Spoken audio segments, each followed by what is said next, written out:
Copy of 1868 Treaty returns to the Navajo Nation. A copy of the 1868 treaty that brought the Navajo people back to their homeland, after a years of imprisonment, has been donated to the Navajo Nation. In 1863, the federal government evicted nearly 10,000 Navajos from their ancestral homeland and force-marched them 300 miles east, finally imprisoning them near the village of Bosque Redondo in eastern New Mexico. It's known as Athlon. On June 1, 1868, Navajo leaders and the U.S. government signed the Treaty of Bosque Redondo, which ended the Navajo people's imprisonment, allowing them to return home. The Navajo Nation recently accepted one of 3 known copies of the treaty, and it will be on display starting June 1. The recently donate 4 more stories that matter. A. Today, the treaty has 17-lined pages, each approximately 8 by 12 inches, tied with a faded red ribbon. Small tears on it does have the signature of Delgadito, the only Navajo leader who could write his name. A July 2018 appraisal listed it in very. The original treaty was presented to President Andrew Johnson and is kept in the National Archives and Records Administration in Washington, D.C. Another copy with Tappan acted as secretary during the proceeding from May 28 to June 1 in 1868 when the treaty was signed at Fort Sumner, according to the Navajo Nation Museum. As part of the process, Tappan's version of the treaty was discovered last year by his great-grandniece Claire Kitty Weaver, and she donated the item to the Navajo Nation Museum after finding it in the attic of her home in Manchester, Massachusetts. There are 573 federally recognized Native American tribes in the United States, but not all have treaties with the U.S.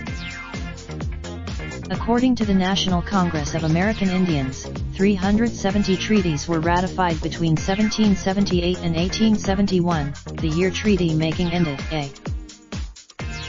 Weaver made the decision to donate the Tappan copy of the treaty to the museum after her visit to the Fort Sumner Historic Site and Bosque Redondo Memorial in New Mexico. The Tappan Treaty. Before she went to Fort Sumner, Weaver said she understood there was history behind the treaty, but not its importance. Actions of one Navajo woman made Weaver fully understand the significance of the treaty. During the installation, the New Mexico Department of Cultural Affairs identified the woman as Navajo quilter Susan Hudson.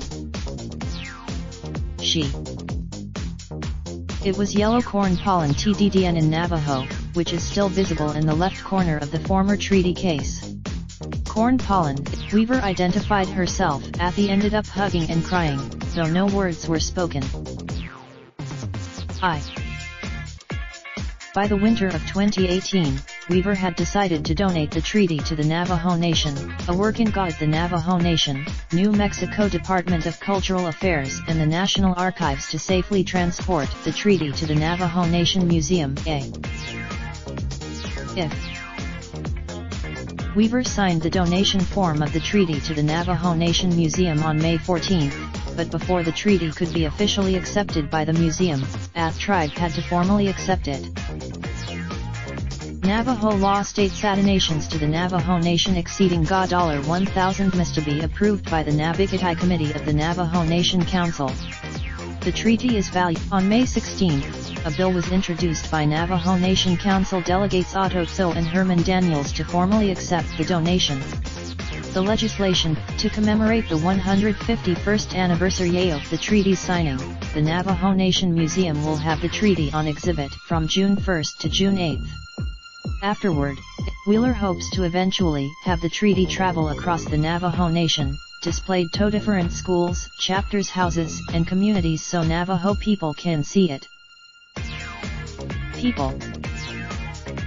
The idea is to put the treaty in cases suitable for traveling, Wheeler said. These cases will. In 2018, the original treaty of 1868 was on loan to the museum from the National Archives and on display at museum for the entire month of June. Wheeler said between Several leaders on the Navajo Nation celebrated the donation to the Navajo Nation Museum to celebrate on May 29. It's been 151 years since the Treaty of 1868 was signed, and Navajo Nation President Jonathan Nez said those years are significant because it shows the rebuilding of a nation.